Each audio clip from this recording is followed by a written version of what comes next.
এটা এডিআৰই পৰীক্ষাৰ ফলাফল দিম আৰু লগে লগে নতুন পদৰো আমি বিজ্ঞাপন মুকলি কৰি দিম মান আগত মাত্ৰ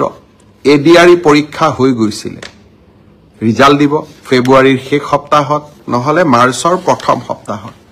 যিসকলে চৰকাৰী কৰ্মসংস্থাপন নাপাব তেওঁলোকৰ কাৰণে মুখ্যমন্ত্ৰীৰ আত্মনিৰ্ভৰ অসম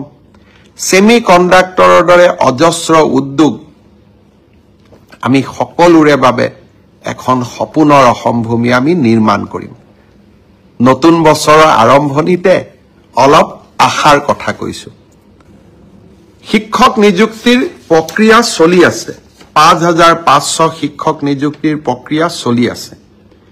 কিন্তু মই থমকি ৰোৱা নাই 5500 নিযুক্তিৰ প্ৰক্ৰিয়া চলি থকাৰ সময়তে নতুনকৈ আকৌ 4500 পদৰ আমি যদি আন্দোলনৰ পৰিবেশ থাকিলেহেঁতেন হত্যা হিংসা চলি থাকিলেহেঁতেন নিউয়ৰ্ক টাইমছে বিশ্বৰ ভিতৰত অসমক চতুৰ্থ স্থানত ৰাখিলেহেঁতেন নেকি আজি ই অসমীয়াৰ বাবে অনন্য সফলতা অসমীয়া ক্লাছিকেল লেংগুৱেজ বিহু জগত সভালৈ গ'ল চৰাইদেউ মৈদাম বিশ্ব ঐতিহ্যলৈ গ'ল আৰু এতিয়া বিশ্বৰ ভিতৰতে চতুৰ্থ টুৰিষ্ট ডেষ্টিনেশ্যন হিচাপে নিউয়ৰ্ক টাইমছে অসমক স্বীকৃতি দিলে মই অসমবাসী ৰাইজক বহুত বহুত অভিনন্দন জনাইছো এইবাৰ বহুত পৰ্যটক অসমলৈ আহিব অসমীয়াৰ অতিথি পৰায়ণতা অসমৰ সংস্কৃতি আৰু অসমৰ সমস্ত জাতীয় সম্পদসমূহ আমি পৰ্যটকসকলক দেখুৱাম আৰু অসমক আমি জগত সভালৈ লৈ যাম শ্ৰদ্ধাৰ ৰাইজ টাটাৰ সেমি কণ্ডাক্টৰৰ পিছত এইবাৰ আমি অসমখনক আৰু এটা নতুন পৰ্যায়লৈ লৈ যাব খুজিছো এডভান্টেজ আসাম দ্বিতীয়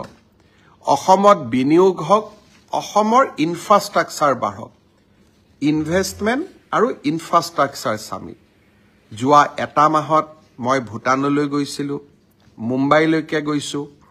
দিল্লীলৈকে গৈছো অসমৰ মুখ্যমন্ত্ৰী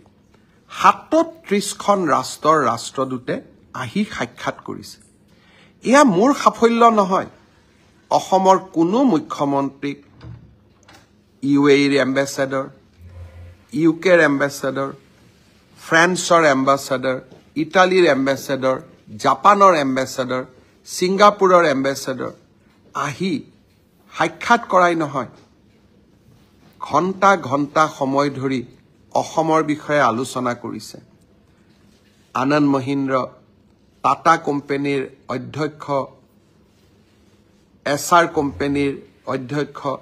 মুম্বাইৰ সকলো উদ্যোগপতি মোক সাক্ষাৎ কৰিবলৈ আহিছিল অসমৰ বিষয়ে জানিবলৈ আগ্ৰহ প্ৰকাশ কৰিছিল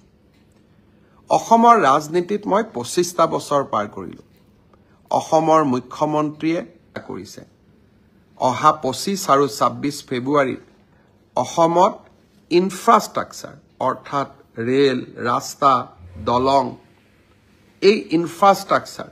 আৰু অসমত নতুনকৈ বিনিয়োগ হওক অসমীয়া ডেকা ল'ৰা ছোৱালীবোৰ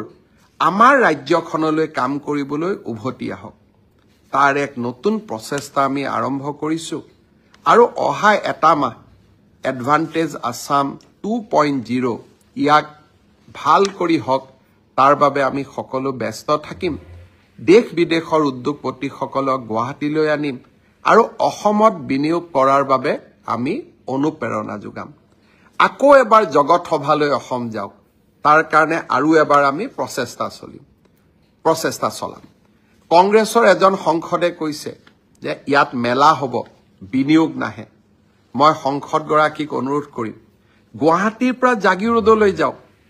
কি ধৰণে 30,000 কোটি টকাৰ উদ্যোগ দিনে ৰাতিয়ে এখন্তেক জিৰণি নোলোৱাকৈ 1500 শ্ৰমিকে কাম কৰি আছে 2025 চনত মেড ইন অসমৰ চিপছ আমেৰিকাৰ গাড়ী কম্পিউটাৰত ব্যৱহাৰ হ'ব আৰু এয়া আৰম্ভণি 25-26 ফেব্ৰুৱাৰীত আমি আৰু বহুতো ভাল খবৰ শুনিবলৈ পাম কিছুমানে অসমখনক লৈ সপোন দেখিব নোখোজে মই অসমক লৈ সপোন দেখিব খোজো অসমে আকাশ চুব মই তাক বিশ্বাস কৰোঁ আৰু সেই কাৰণে সপোনৰ পম খেদি থাকো আৰু যেতিয়ালৈকে সপোনবোৰ সিদ্ধিত পৰিণত নহয় তেতিয়ালৈকে কৰবাত যেন আৰু কিবা অলপ বেছিকৈ কৰো আৰু অলপ কৰবাত কষ্ট বেছিকৈ কৰো পৰিশ্ৰম বেছিকৈ কৰো সপোনবোৰ সিদ্ধি হওক সেই কল্পনা সেই আশা বুকুত লৈ আমি সকলো জীয়াই থাকো মই বিশ্বাস কৰো কংগ্ৰেছৰ সাংসদ বা আন সকলৰ নিৰাশাৰ বিপৰীতে আমি অসমখনক একেলগে লগ হৈ আমি আশাৰ সৰগ ভূমিলৈ ৰূপান্তৰ কৰিম আৰু মই বিশ্বাস কৰো আমাৰ অসমৰ যুৱ প্ৰজন্মই অসমখনক আশা আকাংক্ষাৰ এক সপোন ভূমিলৈ ৰূপান্তৰ কৰিব আৰু যুৱ প্ৰজন্মৰ আশাক আমি এনেকৈয়ে আগবঢ়াই লৈ যাম আজি অসমৰ যুৱ প্ৰজন্মই নতুন অসমৰ সপোন দেখিছে কেইদিনমান আগত মাত্ৰ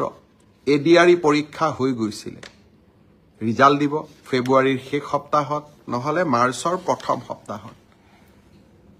শিক্ষক নিযুক্তিৰ প্ৰক্ৰিয়া চলি আছে 5500 শিক্ষক নিযুক্তিৰ প্ৰক্ৰিয়া চলি আছে কিন্তু মই থমকি ৰোৱা নাই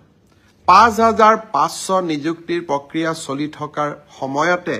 নতুনকৈ আকৌ 4500 পদৰ আমি বিজ্ঞাপন দিলো এটা এডিআৰই পৰীক্ষাৰ ফলাফল দিম আৰু লগে লগে নতুন পদৰো আমি বিজ্ঞাপন মুকলি কৰি দিম তৃতীয় শ্ৰেণী চতুৰ্থ শ্ৰেণী ৰাজপত্ৰিত বিষয়া লোকসেৱা আয়োগৰ পৰীক্ষা এই সকলো বিলাকতে মেধাৰ ওপৰত যি এক নিযুক্তি প্ৰক্ৰিয়া আমি যোৱা 3.5টা বছৰত স্থাপন কৰিব পাৰিলো হি ভাবো আৰু মই অনুভৱ কৰো হি আমাৰ চৰকাৰৰ কাৰ্যকালৰ এটা হাই পইণ্ট অৰ্থাৎ এক সৰ্বশ্ৰেষ্ঠ সফলতা হৈ থাকি যাব 2012 চনত মই শিক্ষামন্ত্ৰী হৈ থাকোতে শিক্ষক নিযুক্তিক স্বচ্ছতা দিবলৈ চেষ্টা কৰিছিলো আজি 2024 চন পাৰ হৈ যাব 25ত আমি ভৰি দিম